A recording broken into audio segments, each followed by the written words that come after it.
Imagine a life with less stress, more energy, and balanced hormones. Sounds amazing, right? Ashwagandha is an ancient herb that, when used appropriately, can make this a reality. As a mature woman, achieving harmony in your body becomes increasingly challenging. In this video, I'll explain how ashwagandha works in your body, the best natural sources, and the optimal times to supplement. And if you're new here, I'm Dr. Gayla Gorman, a licensed acupuncturist, naturopath, and author of What's Your Kryptonite? On this channel, I'm here to help you reverse the effects of chronic stress so that you can cruise through midlife and beyond symptom-free, so that you can put an end to common midlife symptoms like chronic fatigue, insomnia, mood swings, issues with gut health, and even weight gain. Let's start by talking about how ashwagandha actually works in the human body.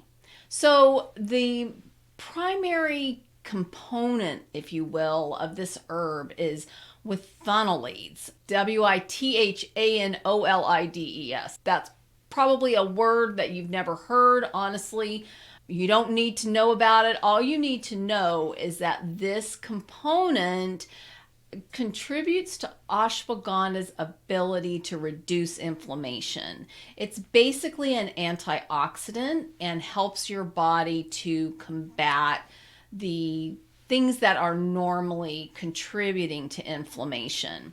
It also has the effect of lowering cortisol, creating kind of a calming effect in the body. It actually is working on what's known as the HPA axis, which is the hypothalamic pituitary adrenal axis. And this is essentially our stress response. It's allowing us to regulate our stress response better, and this in turn reduces the cortisol spikes and is going to have a lot of other potential benefits, including our ability to be able to sleep better and to manage our weight. So when we're considering ashwagandha, you may be wondering what the best food or natural sources are.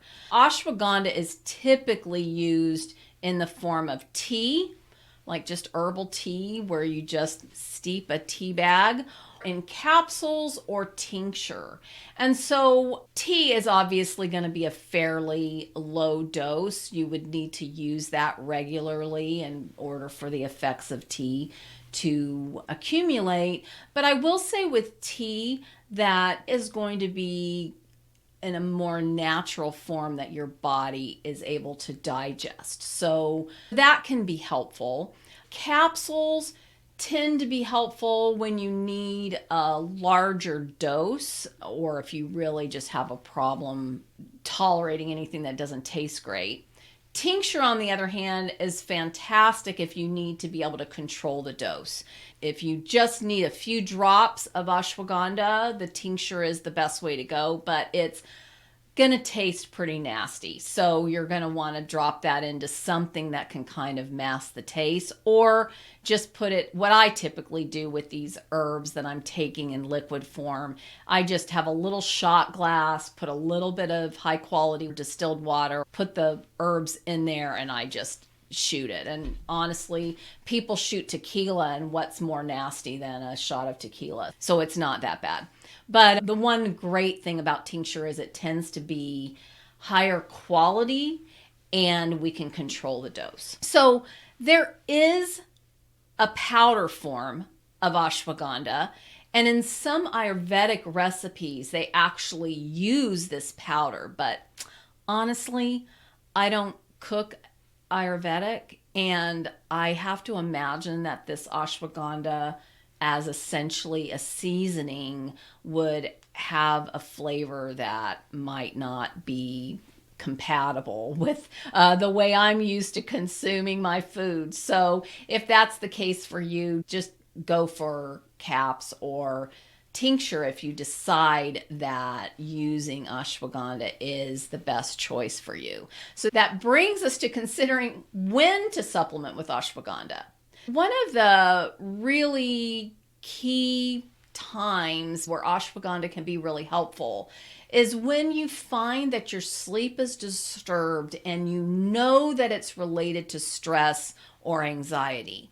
Disturbed sleep is one of the most common issues that I deal with, the women that I work with, and it's, I would say 8 in 10 or even a higher percentage than that report disturbed sleep. But that disturbed sleep can happen for a lot of different reasons. And so you have to pretty much know what's actually causing the sleep disturbance, because ashwagandha is only really helpful for the sleep disturbance that's related to stress and anxiety. If you've got chronic fatigue and you know your sleep is disturbed and you know that sleep disturbance is related to stress and anxiety, then ashwagandha would be a great choice for you. Ashwagandha can also be used when your immune systems become weakened. So we talked about the anti-inflammatory effect, the antioxidant component. That can really be helpful if your immune system is a little weakened and you need some help with antioxidants. So ashwagandha plays a role in managing what I refer to as escalating garden variety stress. So again, this is the normal stress and anxiety that you may be experiencing from relationship issues, to-do list that's too long, that sort of thing. And if you're trying to manage a different type of stress, ashwagandha could make the problem worse, allowing stress to turn toxic. This is just an example of one of the countless ways stress creates symptoms and other health issues, especially during midlife. I created a video that shows you how to eliminate these symptoms naturally, so I'll make sure to link to it below this video. But make sure you hit subscribe too, because I share a lot of tips when it comes to dealing with stress that's become toxic. Relieving the nasty symptoms stress creates makes cruising through midlife a breeze. What are some of the benefits of supplementing with ashwagandha? Well, for starters, it can really be helpful with brain fog because it actually has this beneficial effect on our neurotransmitters. Remember, I talked about the cortisol response, and that really is one of the things that contributes to brain fog. It's really helpful with hormonal balance, which cortisol is one of the hormones that our body depends on to kick off this whole cascade or manage essentially the hormones in our body. So if you've got a problem with libido, ashwagandha can be helpful there. And if you're dealing with adrenal fatigue, ashwagandha can be really helpful. Adrenal fatigue and these cortisol spikes go hand in hand, and I will say that if you are in or entering or nearing menopause, your adrenals are going to be really important because that's where your body picks up the slack as your hormone regulation begins to change.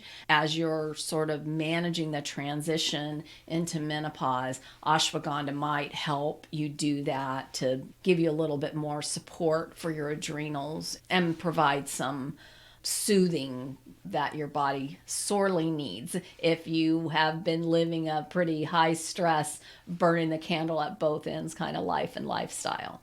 So if you are considering supplementing with ashwagandha, there are some cautions.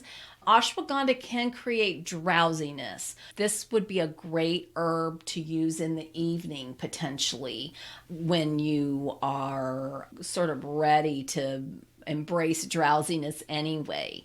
It's also known to cause some nausea, so you don't want to be taking ashwagandha when you have just eaten a big meal. What I tend to say is that I use homeopathics and herbs away from meals on an empty stomach, and vitamins and minerals with food. So that goes hand in hand with what I normally recommend. And then if you have thyroid disorders, your thyroid is part of this hormone system. And so you don't want to disrupt a system that's already struggling unless you know that this is going to be beneficial. If you're under a doctor's care for thyroid issues, there may be other ways that you would want to address that. I can't prescribe medication, but I wouldn't recommend it anyway. You definitely need to deal with what's creating additional stress and toxicity that's contributing to your thyroid issues. But ashwagandha might not be the best choice if that's what you're dealing with. If your best efforts to live a healthy lifestyle and do all the things you've been led to think are supposed to work aren't getting the job done, you may even be feeling like you take 2 steps forward and 3 back.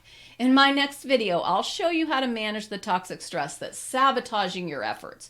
You can eliminate the symptoms that seem to be piling up in midlife naturally without medication, crazy diets, intense exercise, or any other unsustainable lifestyle hack.